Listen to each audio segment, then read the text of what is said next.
we live in a busy world, a very fast-paced world. So it's more important than ever that we take the time to slow down. And in the world of communication, it means take the time to slow down to focus on our core message so that we can identify what's important and what's not.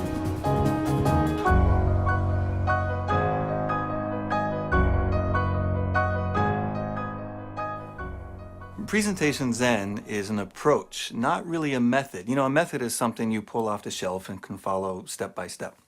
So Presentation Zen is really about an approach to seeing, to identifying the problem in a way that will help you make much better presentations.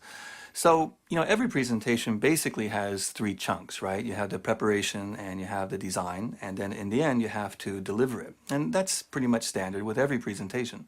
So I've taken three ideas out of the world of Zen, which are very, very simple ideas. The first one is restraint. Restraint especially applies to preparation. We want to identify what's important and what's not, and take what's not important for the moment and put that aside. And that takes a lot of willpower and to sort of restrain ourselves to let go of our babies and leave those out, at least for the moment. The second thing is simplicity. Well, but what does simplicity mean? Simplicity means many different things for many kinds of people, but basically it means the old, you know, less is more kind of thing. Visually, we want to include only what's necessary to get the point across, and the superfluous and the non-essential can be removed for the time being. And the third thing, of course, when we're talking about delivery, is naturalness. How can you make your delivery a much more natural and much more engaging type of thing? And of course, words like conversation come to mind.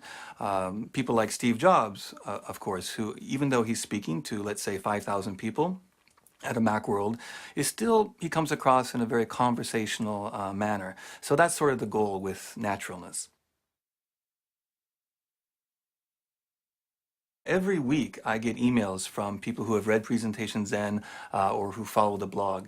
And recently I got an email from a technologist in India who said that really following this approach sort of changed his life in a way because he had this great content, but his presentation sort of followed the same old way, the sort of death by bullet point approach. And he took some of these ideas, made it much more visual, much more engaging. He himself became a much more engaging figure, and it changed his life because people were listening and they were getting his important message. So I think no matter what field you're in, if you look at Presentation Zen and follow the approach, keeping in mind, you know, the restraint, design, simplicity, all of that, I think you'll be prepared to make really, really incredibly great presentations.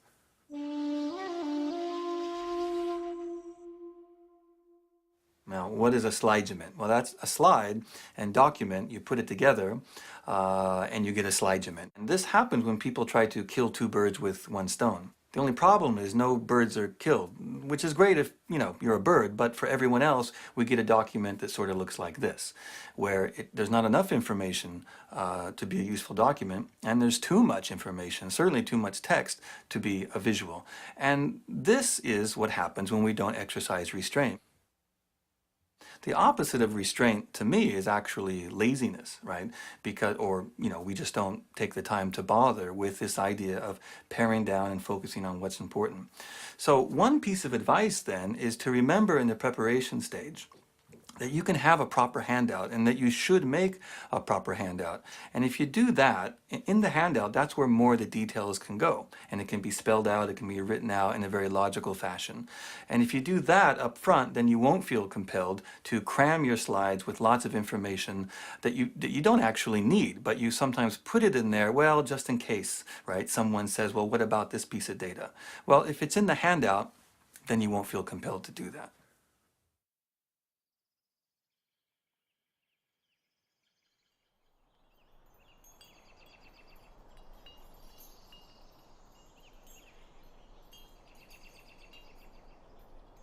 So you might be saying, what's Zen got to do with it? And you know, I actually have lived in Japan for almost 20 years, except for times when I was in graduate school or when I worked for Apple. I've been living in around Tokyo or Osaka or even in the Japanese countryside. So Zen, which was born in India and then moved to China and grew up in China, but really took root and flourished in Japan. And it's at the heart of Japanese culture. And we don't verbalize Zen, of course, on the streets of Japan, but it is there. And for me, it's been a very sort of profound experience studying the Zen arts. And I've seen that you can apply the principles and the principles of Zen and Zen practice to many aspects of life, including work and including presentations.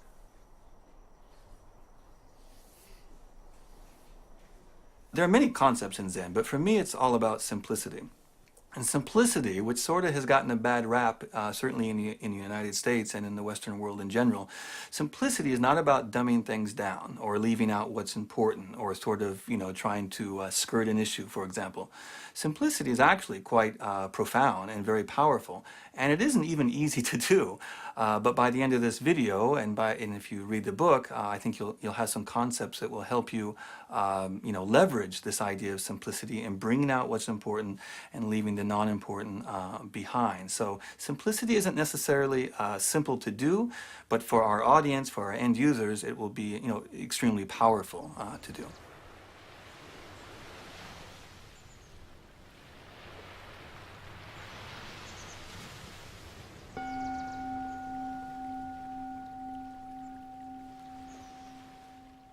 The first step in the preparation process is to identify the core, to identify, the real essential thrust of the presentation. And one way to do that, really the first thing, is to first clear your mind so that you can identify what's important. And this brings up something that I learned from the world of Zen, which is called the beginner's mind, or sometimes it's called the child's mind. And what that means is, we are all experts, of course, in our fields, but if you adopt the beginner's mind or the child's mind, there are many possibilities to a problem. As experts, we kind of get locked into the traditional way of thinking about things, and we know of myriad of ways, of many possibilities of why this can't be done or why that hasn't been done. So in the beginner's mind, they say, there are many possibilities. But in the expert's mind, there are few. So although we are experts to some degree or another, if we just sort of put that aside for a while and just look at the problem in a new way, we can often sort of see things that we didn't know were actually there. And that's very important when we're trying to identify the core.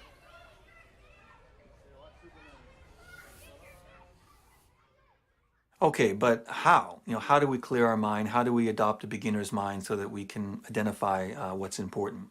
So one thing I always recommend is to go analog. And what I mean by that is to not prepare at the computer, but to get a million miles away from the computer, actually. So if you can't do that physically, then just turn off the computer so that you won't be distracted. And in fact, when we're on the computer, we're always online, aren't we? And it is said that the always online person is sort of the always distracted person.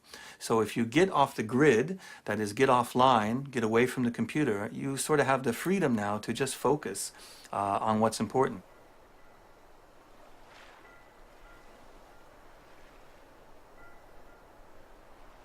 I recommend taking a legal pad or some notebook or something like that, or maybe just a whiteboard in a conference room by yourself, but get away from technology so that you can identify what's important and what's not.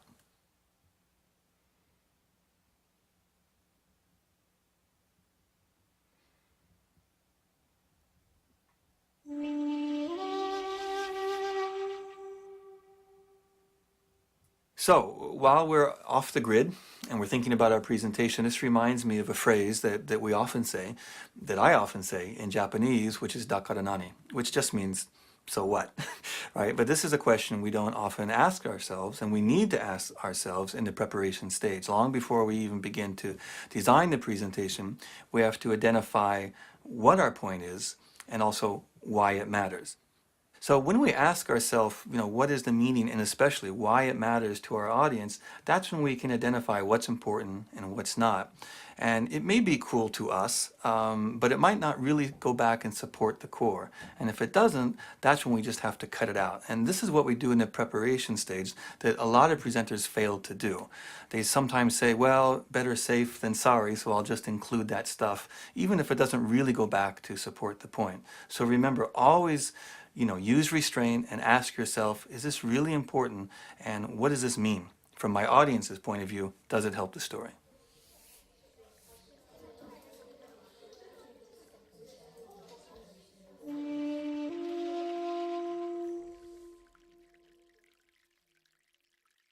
You know, we're hardwired to tell stories and to understand stories. And in fact, you know, before we could write, we were telling stories. I mean, even kids before they enter school and can read and write, they're telling stories. I mean, it's just sort of how we convey information.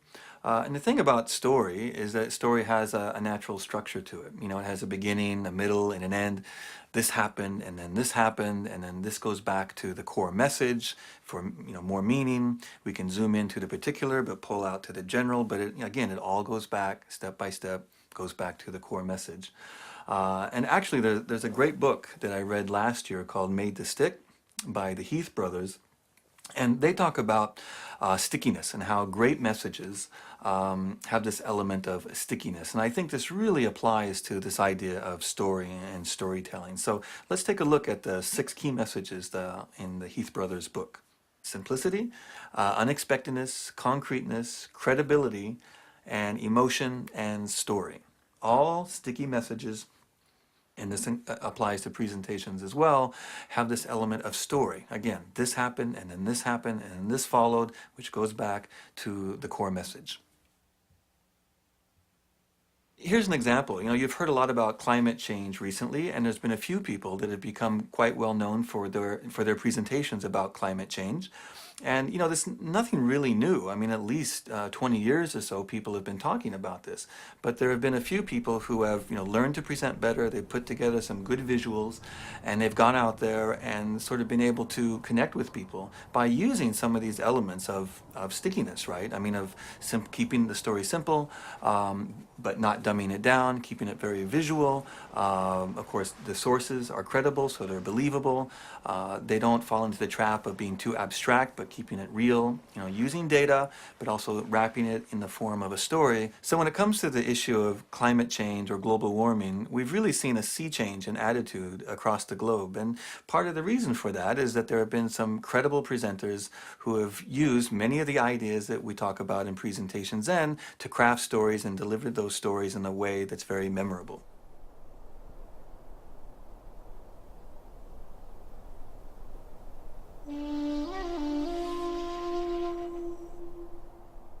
Now, different people have different ways of doing things. This is my process, and something similar works for a lot of people. So let me just share the way I do it. It's basically in 4 steps. The first part is brainstorming, and that's nothing new to most of you. To me, brainstorming is very, very messy. Usually it's on a whiteboard, or it might be in big sort of post-it notes. And that's when you're freely expressing, you're thinking about a problem, you're expressing ideas, and you write it all down. And you don't judge it, as you know, at that time. So it tends to be kind of messy, and it's all up there visually so that we can see it. The second step is what I call grouping. And during the grouping process is when we step back. And that's the great thing about going analog, is that physically you can step back, which is harder to do on a computer. So we're stepping back, we're looking at the whiteboard, and we're seeing themes, or we're identifying, oh, here's something which is the most important, or maybe these 2 things. And through that, we can identify the core, which is basically the one thing. What is the one thing that we really want to say? What's the one thing that is the heart of this? And then after that, we may come up with 3 things, 3 sort of sections that can hold that up. And the example that I'm showing here is about fitness and having a healthier life. I worked with a client, and their goal was to give good health advice. But their main idea was that you, the patient, are in charge. So in spite of everything else, things like genetics and obesity and all these things, that you are in charge. Now, from the whiteboard, from all the brainstorming, we identified 3 key areas: diet, exercise, and mind, you know, how relaxation. So from that, after they identified those were the 3 key areas that they wanted to use, they went deeper and gave specific concrete advice in those 3 areas without ever losing track of the key message of you're in charge. Okay, so we've looked at brainstorming, and then we've gone into grouping, where we identify the core and we also identify the structure. Usually it's in 3s, it can be in 2s or in 4s, but we have a solid structure to it now. And the next step is to go to storyboarding. Now you can storyboard actually still away from the computer. You can do it on a piece of paper. You can actually in PowerPoint just print out a blank slide, but still on paper away from the computer, you sort of take those core ideas, that structure, and then map them out visually into different slides. So that's storyboarding away from the computer, but of course eventually you have to put it into PowerPoint or Keynote, and that's when you open up slide view so that you can see all the slides, so you can get a sort of a visual picture of where the story is going to go. So the question is, why not just storyboard right on the computer in the slide view? And for some people that works. And I don't know if there's a lot of scientific evidence on this, but my experience, this was at Apple and this is looking at inside other companies in Silicon Valley and even in Japan, even if the end product is going to be very much digital, in the beginning phase, when we storyboard it out, we still do it on paper or on a whiteboard. But the advantage of that is you can step back from it, and you can tape the paper to the wall, and that just I don't have any clear evidence that this is the best way, but I know that for most of the pros, that's the method that they use as well. So here's an actual example from a presentation that I did about a year ago. So this is called Zen and the Art of Presenting, as you can see on the legal pad there. And the goal really, people, if we're lucky, will remember one thing a few weeks later. So my goal was to get the audience to realize that there's a different way to present with slideware, with PowerPoint or with Keynote, and to sort of increase their awareness.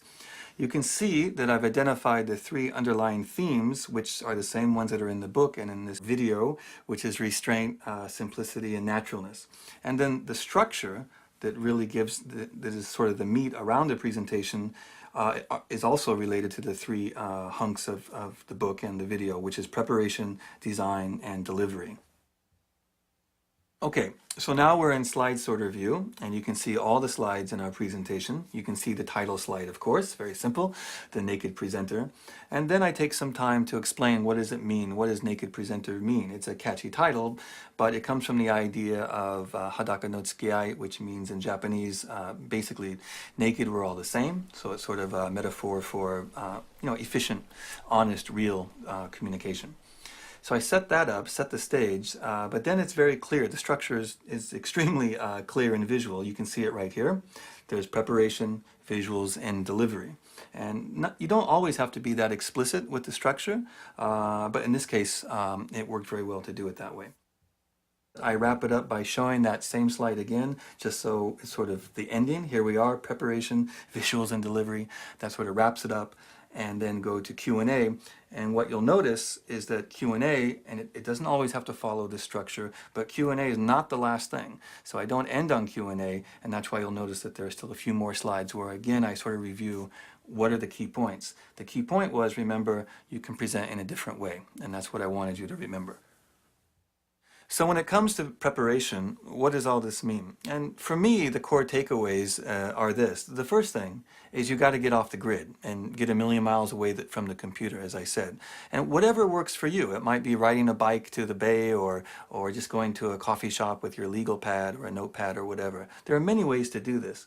But when you get away from the computer, you can identify the core and really focus on what's important and leave the rest out. And also during this stage, of course, is when you identify the structure and you can give it a story and a sort of step-by-step, structure to it. And then finally, with this sort of organization that we have, this leads very nicely into the next step or the next stage, which is design.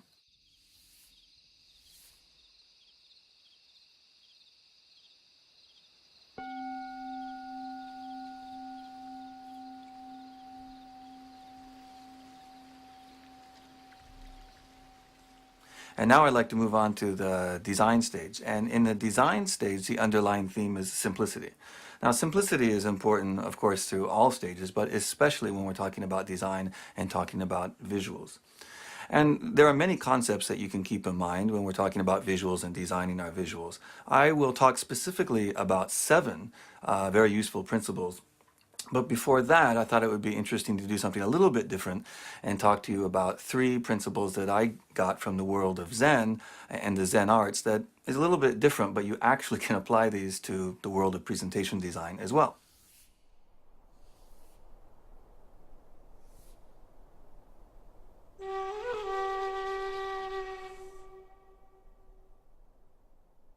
The first one is called kanso, which is a Japanese word for simplicity. It's one of the Japanese words for simplicity, which basically means less is more.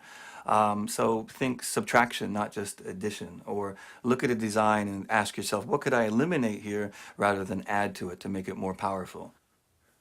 The next one is shizen, which basically just means naturalness. And as it applies to visual design, it really is the opposite of slick. We don't want an overly designed or sort of overly slick or artificial.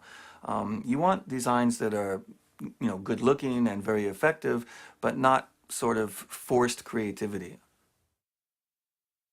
The next one is called shibumi. Now, this one's a little bit hard to explain because it has many different meanings depending on the context. But when we're talking about visual design, the idea of shibumi is basically about elegant simplicity or articulate brevity. You can think in terms of suggestion rather than just really, beating someone over the head with it visually. So these ideas really get back to, again, to the idea of simplifying, and that if you simplify, you can actually amplify your message. Amplification through simplification is an idea that people like Scott McCloud has talked about in his book on comics. And the thing is, amplification through simplification is not an idea that is very common with most people. Most people try to avoid simplifying because they think it's going to actually weaken their design. But the thing is, if you keep this in mind, amplification through simplification will actually make your designs much more powerful. So now let's look at 7 design concepts from the world of graphic design that have real applications to our world of slide design. So the first concept is called signal-to-noise ratio, and this is actually borrowed from the more technical fields such as radio communications. So you can think of signal as the message, and the noise, of course, is the clutter, the part that just interferes with that message. On your radio, of course, if you have a low signal-to-noise ratio, the noise, of course, is the static, and that's what gets in the way of the message. In our world, then, the signal are the visual elements that contribute to our message, and the noise is anything that detracts from our message. So noise can include things like, footers and logos and decorative elements that really don't add anything, and they act then as noise. Even though we're not conscious of it sometimes, it really gets in the way of our message. So when you look at this slide, what's the first thing that comes to mind? When I look at this, I see lots of noisy elements that just aren't necessary. For example, at the bottom, you see a footer. All these things, the date, the title, these really aren't necessary. The logo, not necessary. You can remove that. When you look at boxes, now a lot of default settings sometimes in slideware has boxes around text or around other elements. We don't need these lines around the text or even around the graph itself. When you look at the chart, the axis lines on the chart, vertical and horizontal, you really don't need those. You can either make them very, very thin or remove them altogether, because the bars actually will suggest lines anyway. And speaking of the bars are in 3D also with thick lines, and 3D is not necessary, especially when we're talking about 2D data, right? When you look at the bars, you'll notice that they're in many different colors, right? 6 different colors, 6 different bars. Why is that? There's no reason for that, right? That's just somehow decorative. I would suggest that you make them all one color, except if you wanted to have people look at a particular year. Let's say, for example, 2005 was the year that you wanted to point out. You could make that bar a different color. Now, what about the picture? Now, pictures, I'm actually a big fan of high quality photography in slides, but it's not always necessary. In this case, I think the photo actually detracts. It's just a sort of noise that detracts from this idea of just looking at the data. Data itself is visual. The data itself is graphical. So in this case, I don't think it really adds anything. And speaking of noise, what's the deal with bullet points? Whoever said that you should fill a slide with bullets and that this was an effective visual? Well, the thing is, actually, if most presentation books that you buy will suggest something like the 177 rule or a variation of that. What is the 177 rule? The 177 rule says basically that you should have only one main idea per slide. Well, that's a good idea. I agree with that.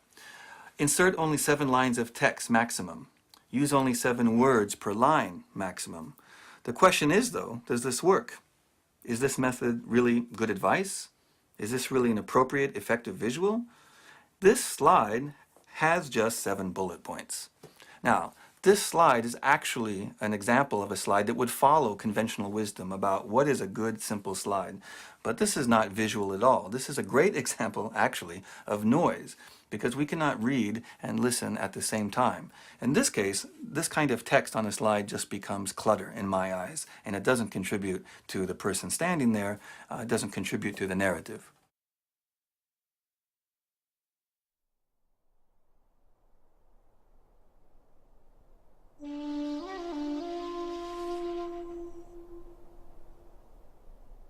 So the picture superiority effect is quite simple. It simply says that we remember pictures and photographs, for example, better than other forms such as words. And we all know this to be true. In fact, our most dominant sense is actually visual.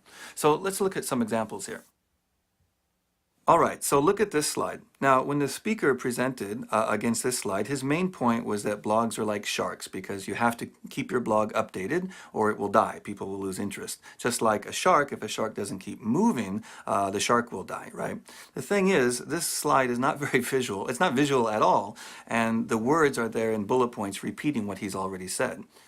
Now, if you look at this slide instead, this slide is very visual and very effective to get the point across. Now, there are no words except blogs are like sharks. And in this sense, the words along with the picture becomes a powerful visual. And they don't get in the way at all of the presenter and his narrative. So his spoken word along with this full bleed photograph and his key point, blogs are like sharks, together make a very, very powerful and memorable message.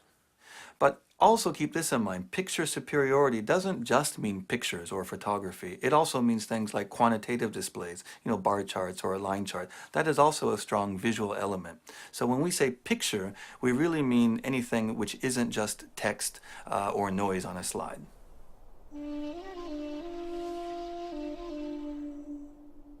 So the next concept is called empty space, sometimes called negative space, but I love the term empty space. You can see empty space used in graphic design, in layout design, web design, and of course in our world of slide design. The thing is, most people see empty space and want to fill it. And that includes not only in design, but even in their own homes, right? Oh, I have space over here. Let me fill it with more junk. So the thing about empty space is that empty space is not nothing. It's actually a powerful something. And when you leave that area empty, it actually contributes more to those visual elements that are in the positive space. Now, if you look at a lot of the Zen arts, you'll notice that there is balance, but it's not a symmetrical balance usually, it's more asymmetrical. And some people actually say that that's the opposite of balance, but you can also think of it in terms of balance, but asymmetrical balance. So you might have empty space in one area or a lot of empty space which balances out, let's say, deep sort of elements or very powerful elements on a different part of the slide. If you look at this slide here, you'll notice it's rather a traditional kind of slide with a title and bullet points, and there's not much empty space at all, or certainly not a good use of empty space. Now, instead, remember, we don't need the words on the slide, or so many words on the slide, because the presenter is going to be speaking those words. So look at this slide, this first one. You see the text element, hara hachibu, and the visual element on the right, but most of the slide is actually empty. And what these three, there's actually three elements. Most people might see two elements. They see the text and they see the visual, but there are actually three. And the thing is, they work in harmony to provide balance. They don't get in the way of each other. We're sometimes not conscious of this, but these three elements work in harmony and work in balance. It's asymmetrical balance, but it works very, very well to support our narrative visually. So the idea of empty space used in visuals is not just limited to the world of Zen, of course. It's something that we use in the Western world as well, in graphic design and other areas of visual design. And one thing that I think is really effective is this idea of rule of thirds, which originally sort of came from the golden mean. But the rule of thirds is used by many designers, especially photographers, when they're trying to compose an image. So let's look at some examples here in our world of slide design. So when you look at this slide, you'll notice that I actually put down a grid following the rule of thirds, so it's broken up into thirds. You'll notice that a strong visual element, the person running there, takes up the right third, and even the ground and the mountains take up the bottom third, and then the text element is over there on the upper left third. So it's not by accident, and there's large empty space there that is a really sort of natural space for the text, and it also naturally leads the eye from the right to the left. Here are some more examples of slides that use the rule of thirds to utilize effectively empty space.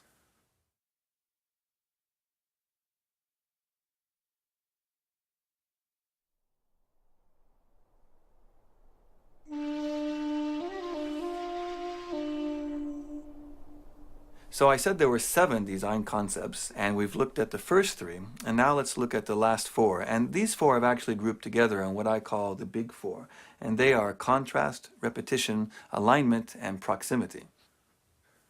Okay, let's begin with contrast.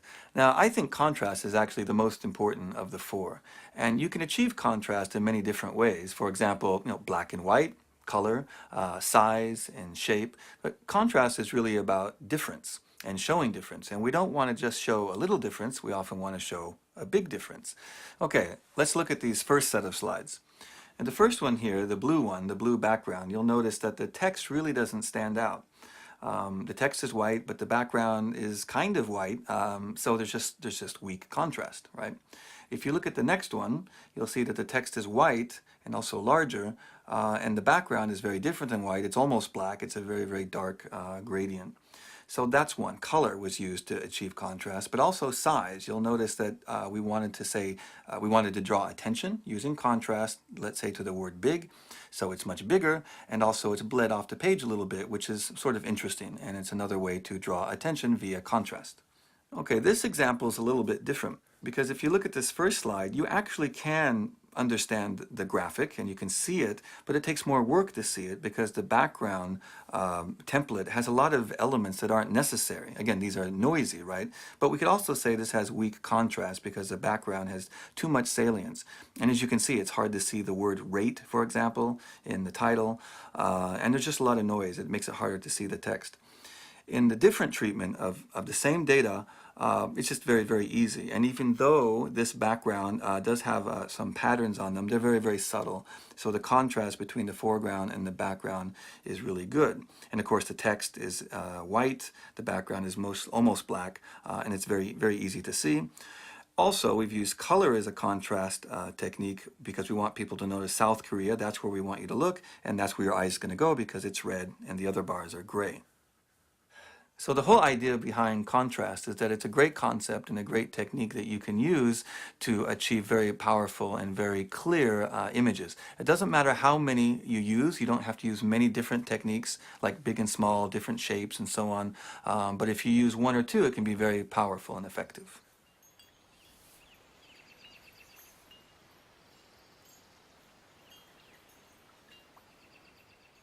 So the second concept is repetition. And repetition is very simple. It just means that you repeat certain design elements throughout your design, in our case throughout the slide deck. Now, the thing is with PowerPoint or Keynote, many elements are already built in. For example, when you choose a template, it will have the same background color, the same kinds of fonts, the same color font, and so on. But that is repetition, but that can get a little boring as well. So we're talking about taking it even a step further. And you might have certain elements that are repeated, not in every slide, but are repeated in just certain slides in a way that fit the theme.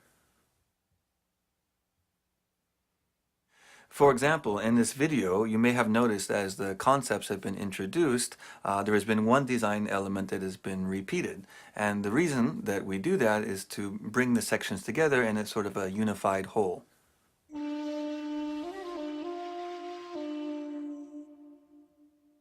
The next design principle is alignment, and the whole idea behind alignment is that nothing should seem accidental or random on your slide.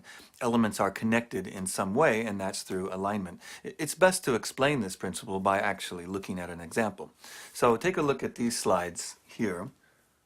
Now, this is an example of a title slide, and you'll notice usually we centered things, or you might flush to the left. But in this case, we've flushed all the text to the right, and you can see the main title, the subtitle, the name, and then the logo are all lined up on the right, and this forms an invisible line, vertical line, running along the right side. Here's another example, returning to the Hare Hachibu slide. Now, in this case, the text isn't exactly aligned with the eyes, but it's aligned in such a way that, although again, we're not conscious of it, but the eyes and the text sort of go together. So it sort of flows naturally. The next concept is called proximity, and the idea behind proximity is that elements that are related should be closer together and things which are not related should be further apart. You know, elements that are close together, the audience is going to assume that they're somehow related, and if they're not, then they should be at a greater distance. And again, it's best to explain this with a simple example. So look at this title slide here. You can see 4 text elements plus a logo. And in this case, it's really hard to tell which is more important, right? We see principles of presentation design. The second line is actually a subtitle, and then there's the name and his position. But it's not really clear which is more important than the other.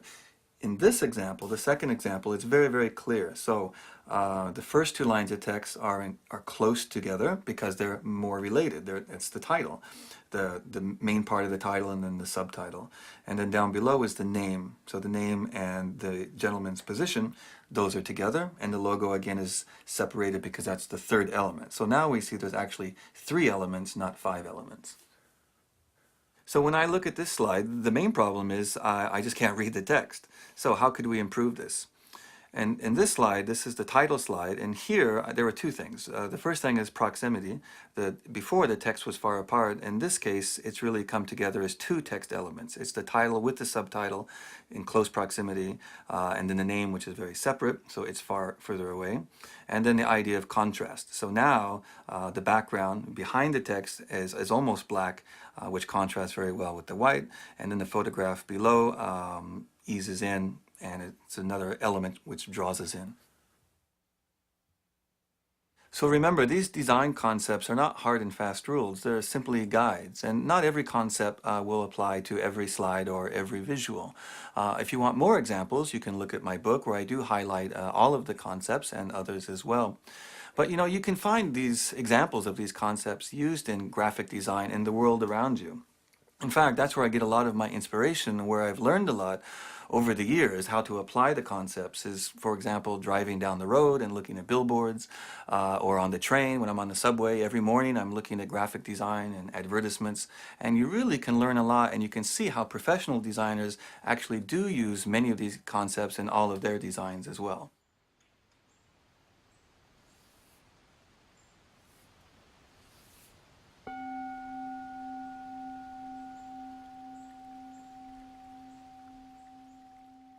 Okay, so we've looked at preparation and design, and now it's time to move to the delivery stage. Now, we've done a lot of work in the preparation and design, and it takes a lot of time. But in the delivery stage, this is where we put it all together and where we actually perform and present to our audience. And the key tenet running through the delivery stage is one of naturalness. And when I think of naturalness, I have to go back to Steve Jobs again, the master presenter. And this also brings up the issue of rehearsal. People always ask me about this. Does Steve Jobs rehearse a lot to look so natural on stage? And as a matter of fact, there is quite a bit of rehearsal that goes into his presentations. But there are different feelings about this. For some people, they feel that if they rehearse too much, then they'll lose that degree of naturalness. So it depends on your case. Each case is different.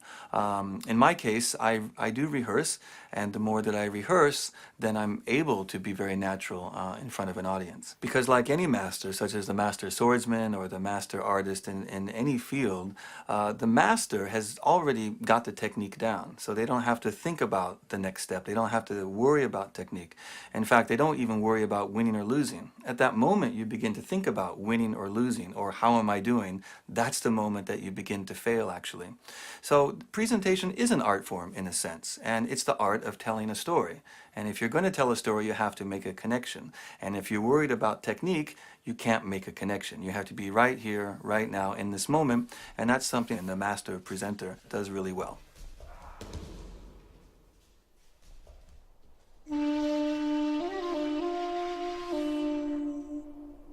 You can actually learn delivery skills from some unusual places, even from the world of judo. For example, if you look at Jigoro Kano's 5 principles of judo, you can see that actually all of them to some degree or another can be directly applied to delivery skills.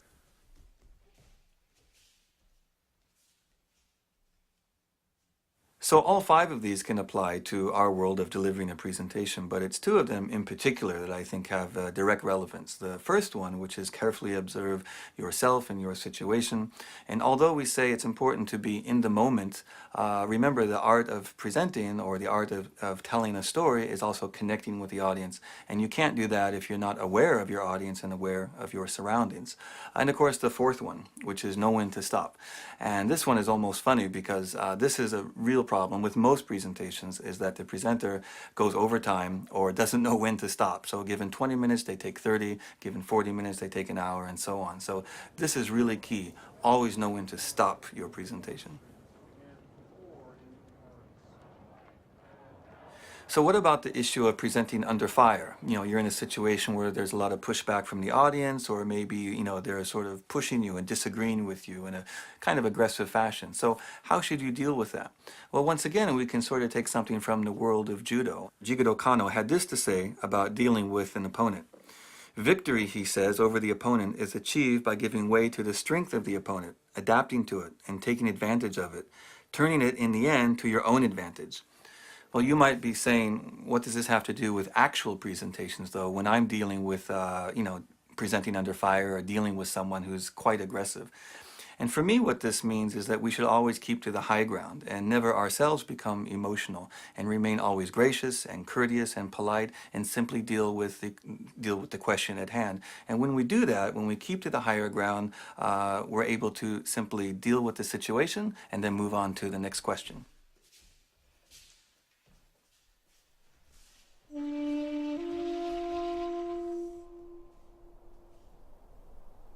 One of my favorite presenters who understands the importance of being in the moment and present is Benjamin Zander.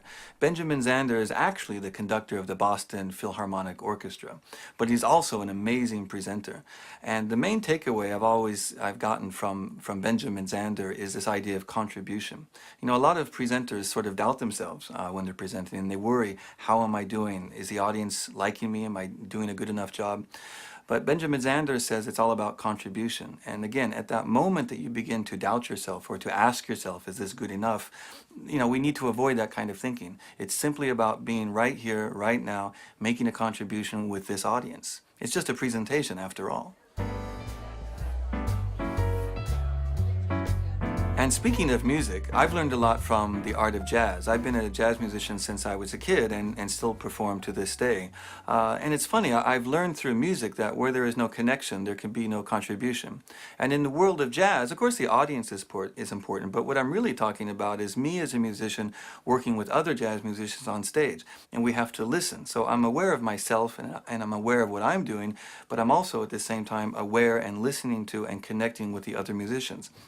Now this translates to the world of presenting. When you're presenting alone on stage, the audiences, in a sense, they're like the other musicians. So you're presenting, you're telling your story, but you're asking questions. They might just be rhetorical questions for a very large presentation, but they are all part of it. Your audience is not removed or not something out there. They're actually a part of you. They're a part of your presentation, and that really is at the heart of connection. The other thing I learned from being a musician for all these years is this idea of leaving your audience hungry for more. I mean, you never want to play past the time where they said, okay, you know, that's enough. But think about this if you apply the idea to meetings and presentations. So if someone gives you 20 minutes to make a presentation, take 18 minutes or 19 minutes, but never go over. Or if you have an hour, take 55 minutes. In the history of presentations or meetings, I don't think anyone's ever complained if the meeting was a little bit short.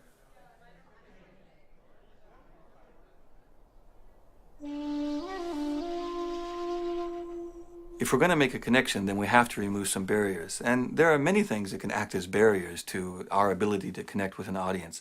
But some of the most common ones are things like turning the lights off when you're giving a presentation. Now, it's true that turning the lights off will make the slides look better, but you have to go for a compromise in that situation because the audience has to see you. If they can't see you, there is no connection. Other things like if there's a podium and you have the option not to use the podium, then don't use it. I say get away from the podium or the lectern so that you can make a connection and get out closer to your audience. Along those lines, are things like using a clip-on mic or a lavalier microphone, a little clip-on. And again, that way it allows you to move around, to get far away from the lectern and the podium and make a connection with the audience. The other thing is to use a small remote control, not a large remote control, but use a small one. And the remote control allows you to, again, walk around, be closer to the audience, and basically go wherever you want to go. And that's very important when we're talking about making a connection. With delivery, remember that the key tenet running throughout is naturalness, right? Naturalness is the goal. And we do that by being in the moment. And if we're in the moment, then we're better able to make a connection and engage our audience. And remember, without connection, there can be no contribution and no one is going to get our story.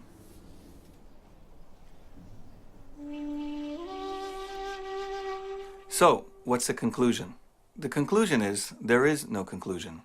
There's only the next step. And the next step is completely up to you. You know, you can make improvements in even very small ways. And this reminds me of a Japanese idea which you may have heard about before called Kaizen. Kaizen means continuous improvement. And in the spirit of Kaizen, even very, very tiny improvements are very important. You don't have to make improvements in huge gains. You can make step-by-step improvements as well. Well, how do you improve? Well, there are many ways. The first thing you can do is just volunteer to present. The more that you present, the better you're going to get. You can present internally in your company. You can volunteer to present for your community group, whatever it is. But look for opportunities to make a presentation or to make a speech. You could volunteer or join a Toastmasters and take advantage of the education that they have within Toastmasters, or even volunteer to make a presentation within Toastmasters. You could also volunteer to make a presentation at PHUC, or just find a PHUC event in your city and just attend and see how the constraints in PHUC really lead to good storytelling. And of course you can read. There are many books on presentations which are very good, of course, and communication, but you can also learn a lot about slide design and communication by reading books about graphic design, web design, interior design, and just design in general. And of course you can also learn a lot by reading the book Presentation Zen and following my thoughts and discoveries on the Presentation Zen blog. But remember, in the end, it's all up to you. 頑張ってください.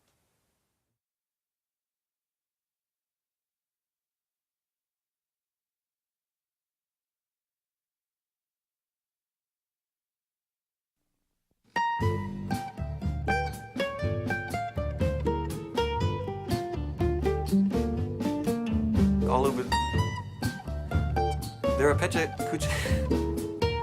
PHUC nights in city all, or the rather, more is.